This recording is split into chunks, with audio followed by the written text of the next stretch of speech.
Hey everybody, welcome back to another segment of In a Snap, and this is where I give you simple, quick, and easy photography advice that you guys can consume just about anywhere. And for this week's episode, I'm basically going to talk about some different tips for composition. I'm mainly going to touch on 4 different types of composition that will instantly improve your photos. So let's go ahead and get into it. The first type of composition is the most common rule for composition, and that's the rule of thirds. Everybody knows the rule of thirds pretty much. And if you don't know the rule of thirds, let's go ahead and get into a little bit of it. Just imagine a rectangle that's cut into 9 sections. So you have 3 squares up top, 3 in the middle, and 3 at the bottom. And so at each one of those intersecting points of the square, that's where you want to put one of your subjects.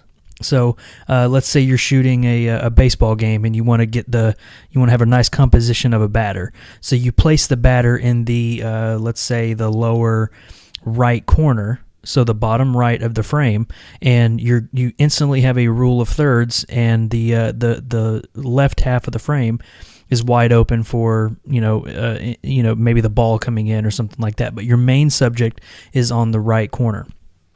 That will give you an instantly better looking photo than just putting your subject right in the middle.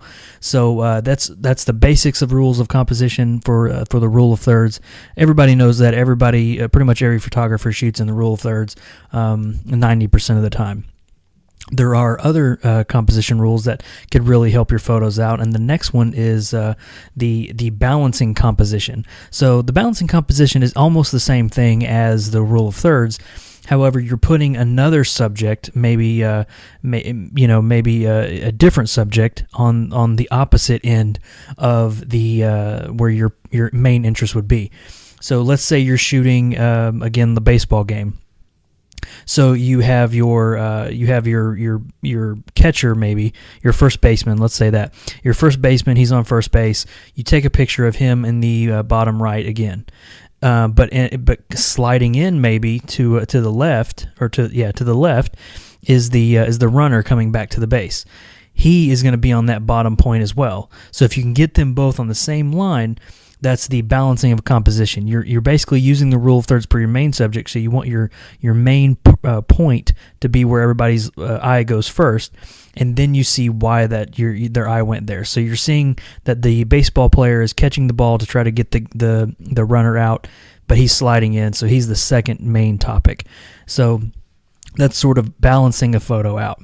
The next one is using symmetry. Symmetry is, a lot of people think symmetry is just putting something right in the middle and you're done. But symmetry can be way more than that.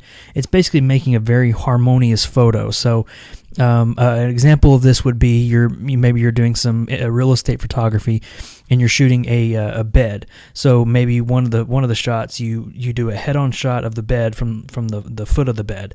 And you're flanking that maybe with the nightstands on either side of the bed.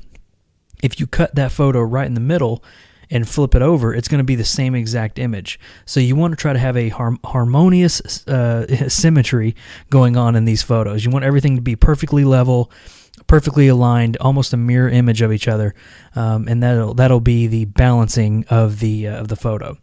And the last little tip about the really good, really one of my favorite types of composition is the leading lines. I love doing leading lines whenever I can. What this will do is it basically draws the person's eye into the photo and shows them what you really wanted to capture. So an example I have on PictureMonk.com of this would be a walkway onto a beach. And so the walkway, the small little walkway, is actually flanked by, I guess they would be fences that are like an inward triangle, like going out to the beach. And so you see the fence on the right, fence on the left, and then you see the sun in the background. So the leading lines are actually pointing you to the sun. And so that's kind of what your eye goes to first. So that's one of my favorites. I try to use that when I can, and it really helps out the photos. So if you want to see examples of some of these, head on over to PictureMonk.com/composition, and you can see a couple of these, couple of examples that I put on there. So maybe it'll be a little easier to kind of comprehend some of these. All right, guys, thanks for listening to this segment of In a Snap from the PictureMonk podcast. Head on over to PictureMonk.com for a bunch of other stuff photography related, and I will see you guys in the next episode.